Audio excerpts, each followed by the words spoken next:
नमस्कार। Welcome to Mahalakshmi YouTube channel. आज हम इस वीडियो में व्याकरण के एक अति महत्वपूर्ण अंश के बारे में जानकारी प्राप्त करेंगे। वह है काल।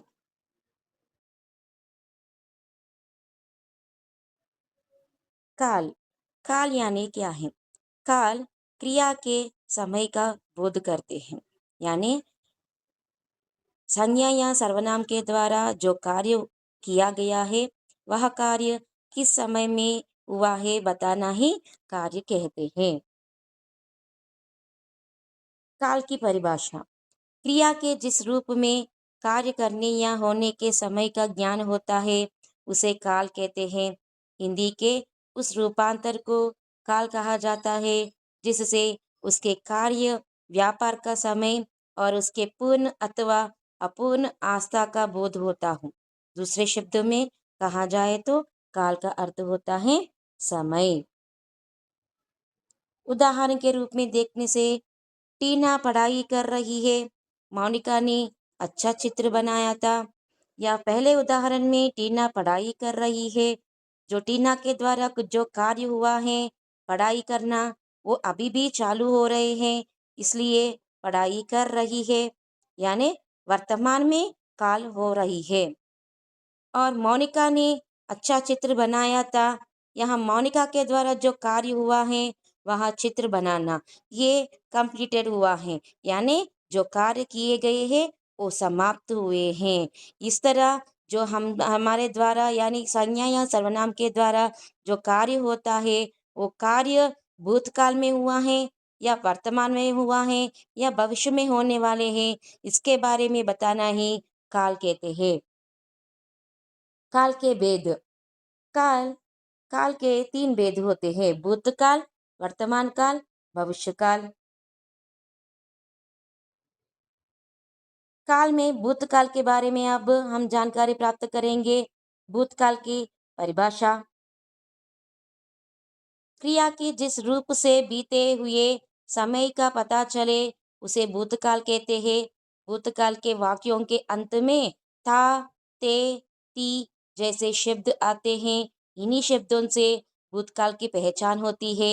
భూతకాలం భూతకాలము అంటే సమయం ఏదైతే మన ద్వారా సంజ్ఞ और సర్వనాम के ద్వారా ఏదైతే పని జరిగిందో ఆ పని అనేది పూర్తి అయినది అని చెప్పేదే భూతకాల్. ఇక్కడ భూతకాల్లో మనం ఈజీగా ఫైండ్ అవుట్ చేయడానికి సెంటెన్స్ యొక్క ఎండింగ్లో తా, తే, థి అనే శబ్దాలు అనే శబ్ద మనము యూజ్ చేయడం అనేది జరుగుతుంది.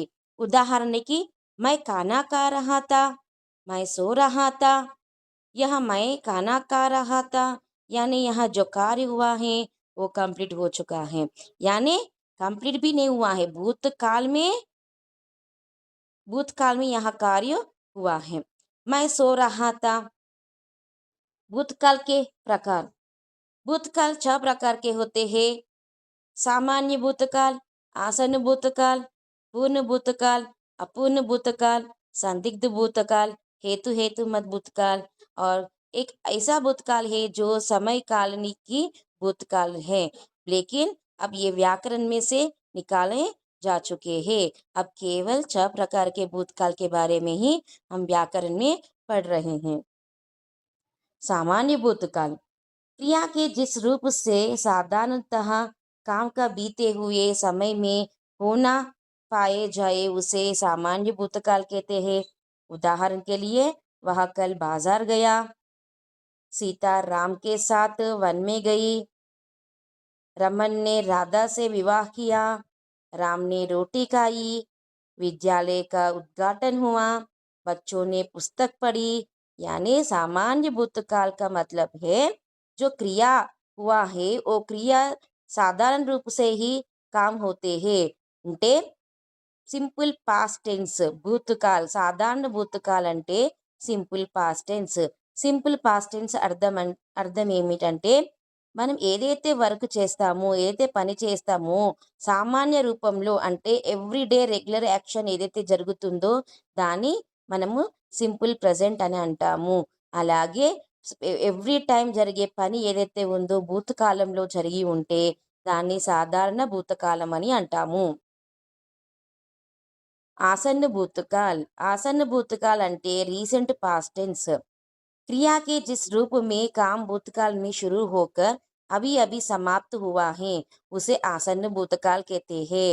అంటే భూతకాలంలోనే ఒక పని అనేది స్టార్ట్ చేయడం జరిగినది.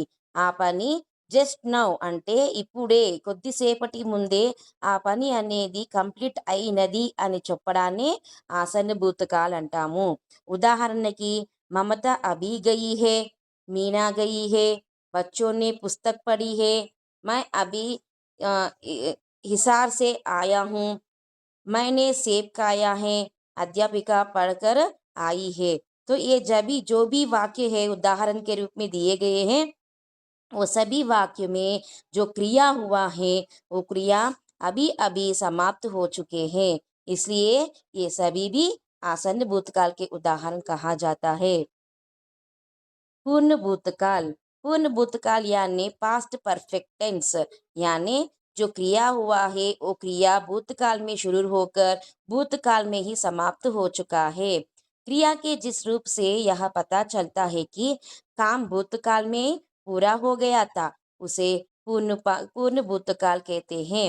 उदाहरण के लिए ममता अभी गई थी, मीना नृत्य कर चुकी थी, बच्चों ने पुस्तक पढ़ी थी, सीता बाजार जा चुकी थी, राधा ने पूजा कर ली थी, राम पुरस्कार पा चुका था. इन सभी वाक्यों में जो क्रिया घटित हुआ है वो कार्य समाप्त हो चुकी है, वह भी भूतकाल में ही पूर्ण हो चुके हैं. इसलिए इसे पूर्ण भूतकाल कहा जाता है.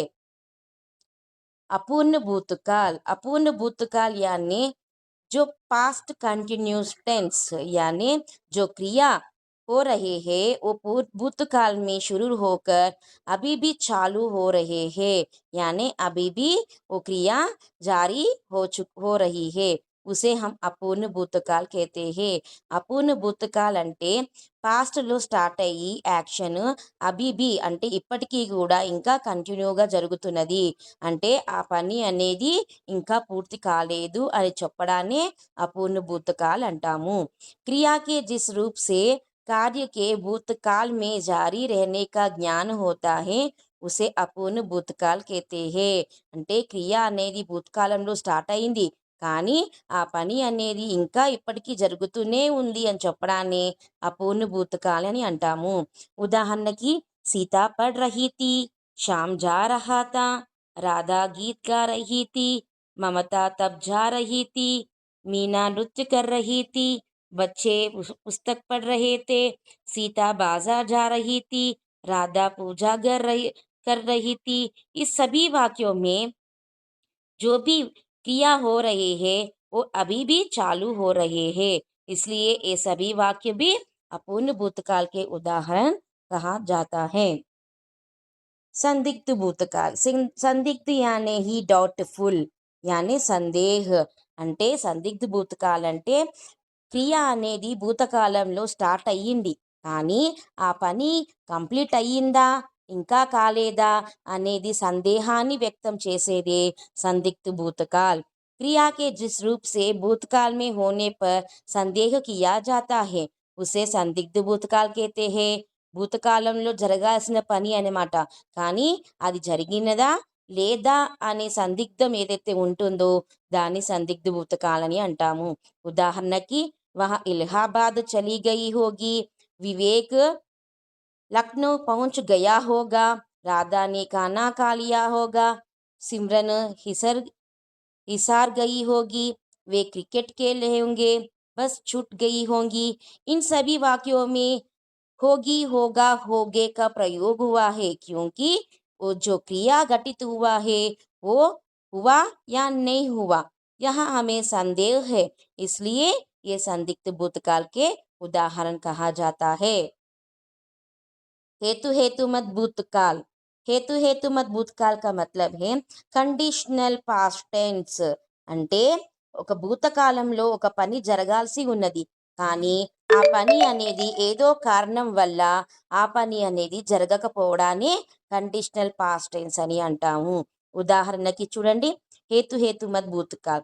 जिन क्रियापदों से भूतकाल में कार्य होने का संकेत तो मिलता है परंतु किसी कारण से कार्य हो नहीं पाया, उसे హేతుమత్ భూతకాల్ कहते हैं.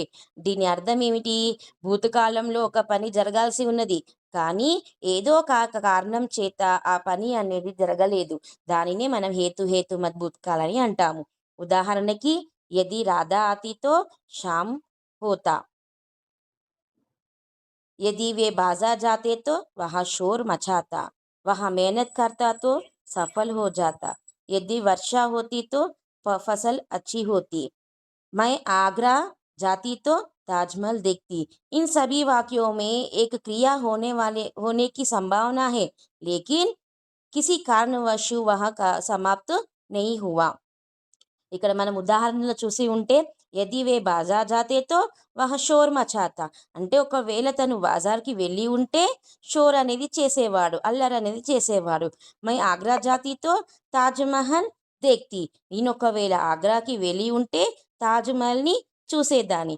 అంటే ఇక్కడ ఏదైతే తాజ్మహల్ చూసేదాన్ని అని ఏదైతే క్రియ ఉందో ఆ క్రియ అనేది జరగలేదు. దేనివల్ల? అసలు అంటే మనం ఆగ్రాకి వెళ్ళి ఉంటే మనము తాజ్మహల్ చూసేవాళ్ళము, కానీ ఇక్కడ ఆ క్రియ అనేది జరగలేదు. ఏదో కారణం వల్ల ఆ క్రియ అనేది ఆగిపోవడం అనేది జరిగింది. దాన్ని మనము हेतु भूतकाल అని అంటాము. गृह कार्य के लिए आपको कुछ उदाहरण दिए हैं. आप इस वाक्यों को पढ़कर यह कौन से भूतकाल के किस भूतकाल के भेद है आप पहचानिए. धन्यवाद. आशा करती हूँ कि आप सभी को भूतकाल के भेद के बारे में अच्छी तरह समझ में आई है. अगर आपको ये वीडियो अच्छे लगे तो लाइक कीजिए, शेयर कीजिए, सब्सक्राइब कीजिए. धन्यवाद.